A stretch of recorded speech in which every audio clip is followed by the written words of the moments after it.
semuanya, selamat datang di podcast Hari ini. Terkini berarti menginspirasi. Nah, tentunya di pembahasan isu kali ini kita gak akan sendirian, tapi kita itu bersama Das, Dela, Arya, Sabrina.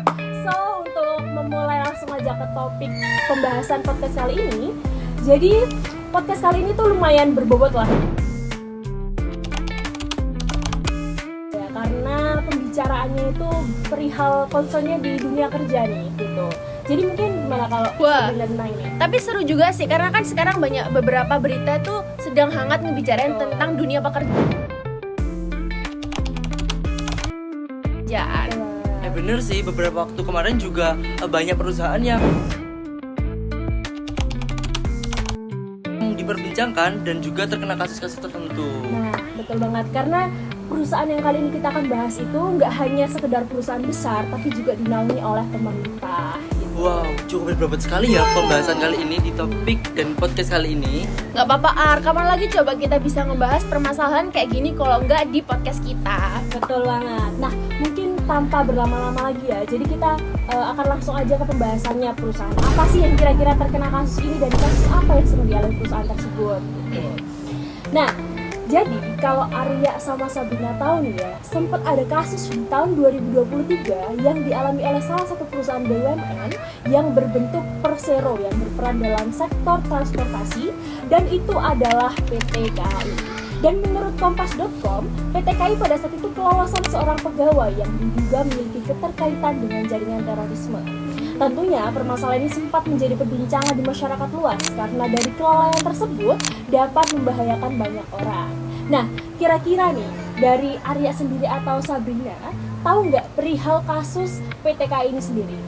Nah, kalau dari aku sih pernah dengar ya, ini yang dialami oleh PT KAI dan sempat ramai diperbincangkan ya, karena sekelas PT KAI loh, yang merupakan salah satu perusahaan besar yang ada di BUMN, ternyata masih bisa kelolosan pegawai yang tidak sesuai standar dan juga berkaitan dengan terorisme. Bener banget sih, apalagi sekelas PT KAI loh yang terkenal dengan standar syarat rekrutmennya itu bisa dibilang tinggi. Soalnya aku tuh sempet kayak baca-baca gitu, ada yang nyentuhin sertifikat TOEFL yang minimal skornya 500, terus minimal IPK 3,5, terus ketentuan tinggi badan dan lain sebagainya.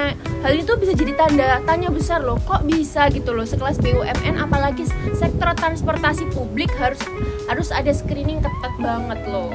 Bentar, berarti mereka tuh ketahuan setelah mereka sudah bekerja atau belum bekerja gitu? Nah, jadi emang benar kalau semisal pegawai yang teroris ini tadi ketahuan setelah mereka itu diterima di PT KAI ini sendiri. Nah, maka dari itu kasus ini tuh langsung jadi sorotan masyarakat luas karena banyak yang heran kok bisa orang dengan riwayat terorisme seperti ini itu bisa lolos di seleksi yang katanya ketat, kata kamu tadi gitu ya. Nah, maka dari itu di sini tuh banyak yang menanyakan apakah rekrutmennya yang melemah, terus atau mungkin dari segi metode pemeriksaan yang kurang optimal gitu. Jadi sebelum kita bahas lebih dalam lagi, mungkin aku pengen tahu sih pendapat dari Arya atau Sabrina perihal kasus PT KAI yang kelolosan pegawai terorisme. Nah, kalau dari aku sih sangat memprihatinkan sekali ya, karena melibatkan pegawai yang seharusnya berfungsi sebagai bagian dari layanan publik dan juga dapat mempengaruhi masyarakat secara langsung. Tapi dari kasus ini tuh mereka mungkin kurangnya koordinasi dengan lembaga keamanan seperti BNPT ataupun kepolisian. Nah, kalau dari Sabrina sendiri gimana? Kalau tanggapan aku ya terkait kasus ini tuh kayak kasus DE yang terafiliasi dengan kelompok terorisme selama 13 tahun loh lamanya. Pegawai PT KAI itu nunjukin adanya celah dalam proses seleksi pegawai BUMN dan ASN. Meskipun udah ada screening dalam rekrutmen, nyatanya masih ada individu yang terpapar paham terorisme yang berhasil lolos sampai kecolongan gitu loh. Hal itu jadi ancaman serius terhadap keamanan negara dan nunjukin bahwa sistem seleksi yang ada itu perlu diperketat lagi. Terus kasus itu menyoroti pentingnya pengawasan berkelanjutan terhadap pegawai setelah diterima agar nggak terjadi infiltrasi ideologi berbahaya di lingkungan BUMN. Betul banget. Dan kalau menurut aku sih ya, dari PT KAI-nya sendiri itu kurang ketat dalam verifikasi latar belakang sosial dari kandidat pegawai itu tadi. Jadi mereka tuh hanya fokus di tes akademiknya, terus habis itu kesehatan, psikotes atau tes yang lain. Jadi nggak sampai ngecek lebih dalam lagi gitu loh soal rekam jejak digital dari calon pegawai itu tadi, dan kemungkinan juga dari orang tersebut itu melakukan pemalsuan data atau dokumen sehingga dia bisa lolos untuk seleksi awal ya yang tahap screening tadi karena dia melakukan pemalsuan data di dokumen itu tadi gitu. Berarti dampaknya itu sangat besar ya Del. Soalnya kepercayaan publik terhadap PT KAI itu menjadi was-was gitu. Nah soalnya keamanannya itu merasa kayak kurang, kayak harusnya itu bisa bekerja sama dengan keamanan seperti polisi dan juga pemerintahan gitu. Emang ini akan, kalau misalnya dibiarin terus ya emang bakalan besar banget karena apa, ini udah mencakup masyarakat luas. Apalagi ini udah sekelas BUMN gitu loh, udah terpercaya gitu loh, kok bisa gitu kelolosan lagi gitu. Jadi setelah kita tahu nih dari perspektif Arya, Sabrina sama aku juga nih tadi pendapatnya, mungkin sebagai kita generasi muda lah ya, ada nggak solusi dari kalian perihal kasus dari PT KAI ini gitu? Mungkin dari Sabrina. Kalau dari aku sih ya, proses screening itu penting banget, harus semakin diperketat.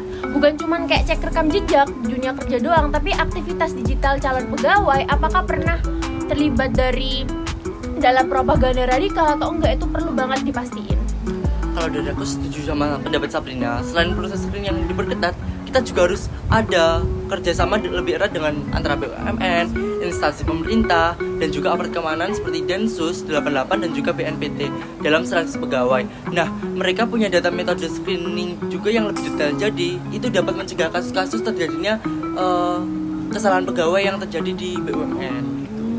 Betul sih, screening yang kuat ya ibaratnya kuncinya. Tapi juga perlu diketahui ya, kalau dari aku sih juga ada tambahan bahwasanya harus ada pengawasan secara internal yang harus lebih diperkuat lagi. Jadi nantinya setelah pegawai tersebut diterima, harusnya tuh ada evaluasi secara berkala gitu, terutama dalam hal aspek keamanan dan ideologi dari perusahaan tersebut, agar permasalahan yang mencakup internal perusahaan ini itu nggak sampai meluas sehingga merusak nama baik dari perusahaan tadi gitu.